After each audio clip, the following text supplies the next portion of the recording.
कार्तिक मास महत्तम अध्याय 12। हरे कृष्ण, राधे राधे। कार्तिक मास के इस पावन महीने में भगवान दामोदर की पूजा करने से व्यक्ति को अपने सभी जन्मों के जो पाप होते हैं उनसे मुक्ति मिलती है और मृत्यु के बाद वो मोक्ष को प्राप्त करके बैकुंठ में वास करता है।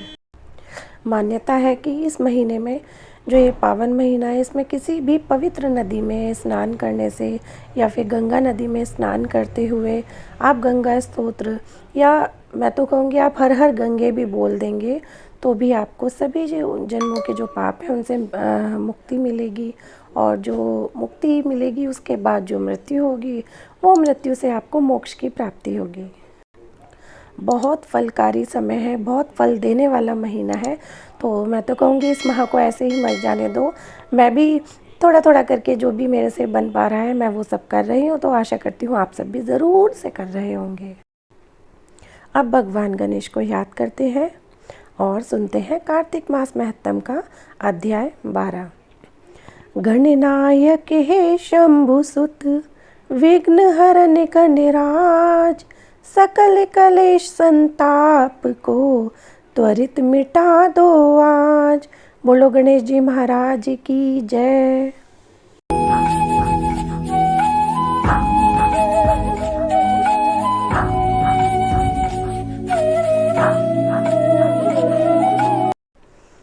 इतनी कथाएं सुनने के पश्चात महाराज पृथु ने नारद जी से प्रार्थना की, हे देव ऋषि, आपने कार्तिक माह में कर्क चतुर्थी व्रत और गृहस्थ धर्म के बारे में मुझे इतना कुछ बतलाया है।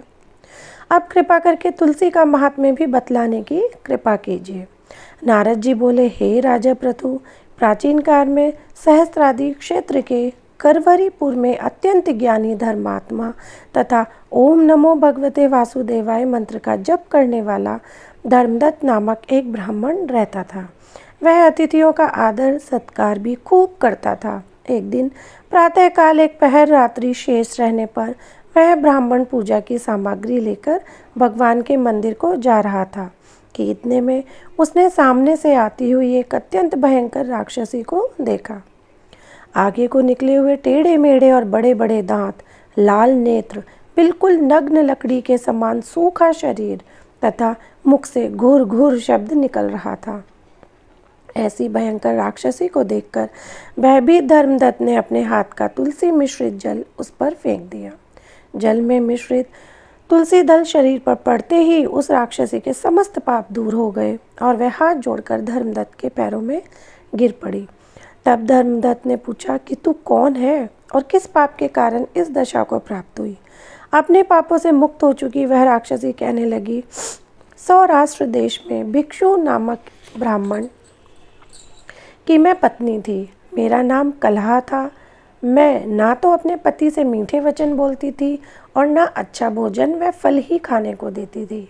इस व्यवहार से दुखी होकर जब मेरे पति ने दूसरा विवाह करने का निश्चय किया तो क्रोध में आकर मैंने विष खाकर अपना शरीर त्याग दिया। इसके बाद यमदूत मुझे बांधकर यमराज के पास ले गए।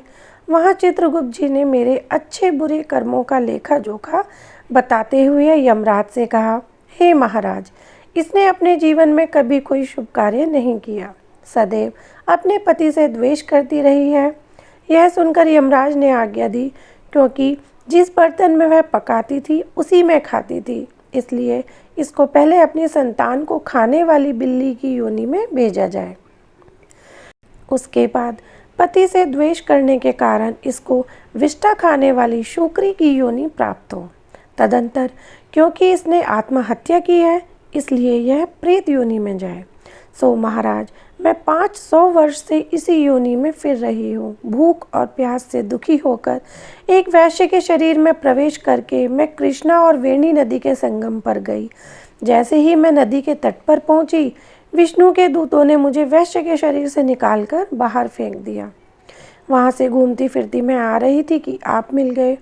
आपने तुलसी मिश्रित जो जल मेरे ऊपर फेंका है उससे मेरे संपूर्ण पाप नष्ट हो गए हैं। अब कृपा करके इस प्रेत योनि से मेरा उद्धार कीजिए।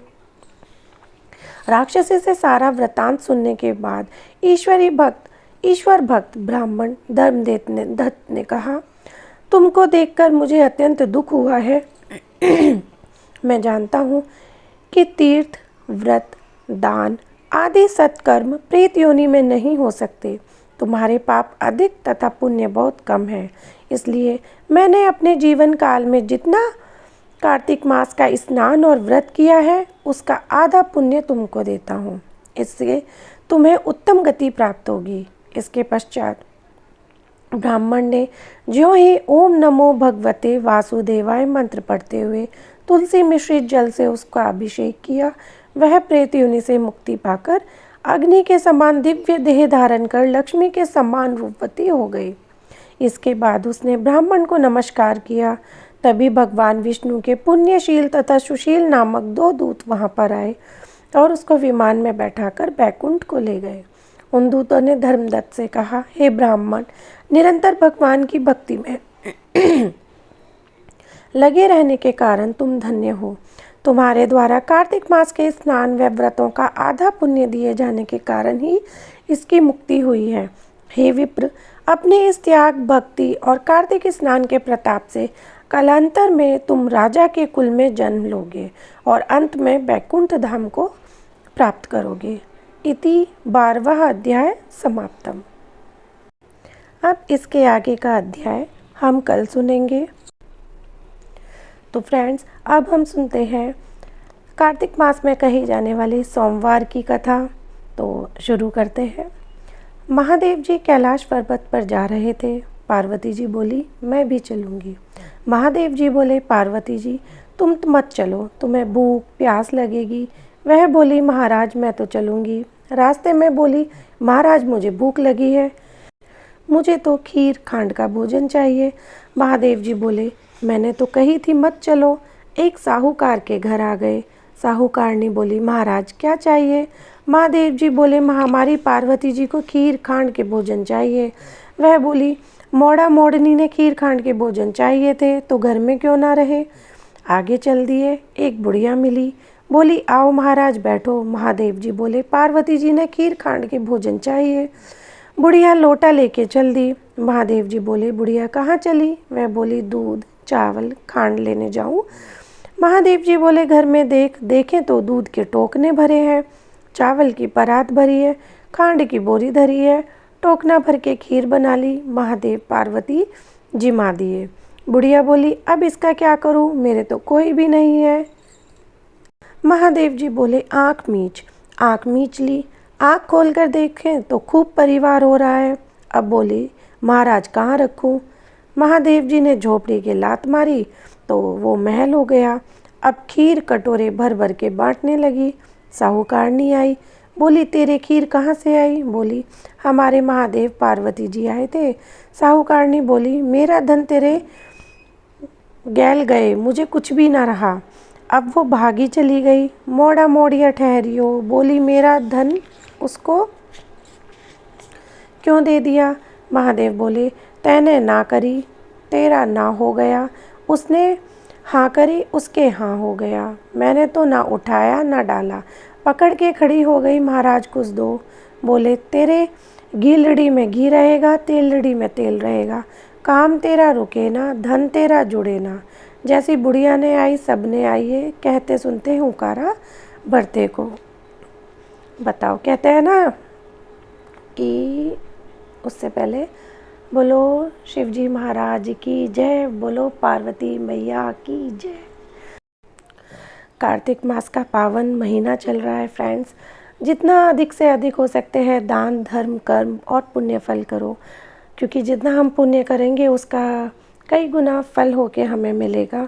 तो बस जितना हो सकता है भगवान का नाम जाप धर्म कर्म जो भी है सब अच्छे से करो।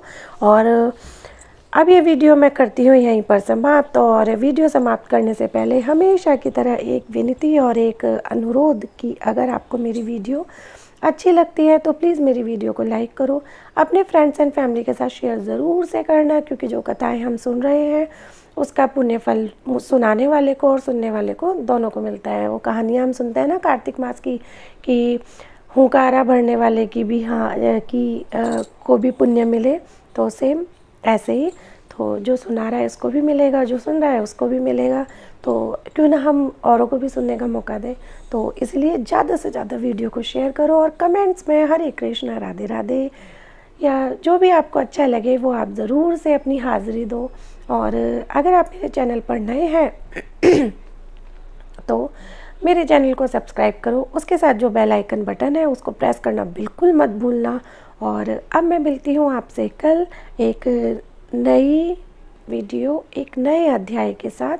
तब तक के लिए हरे कृष्ण राधे राधे। बोलो विष्णु भगवान की जय, बोलो लक्ष्मी मैया की जय, बोलो कार्तिक के ठाकुर की जय।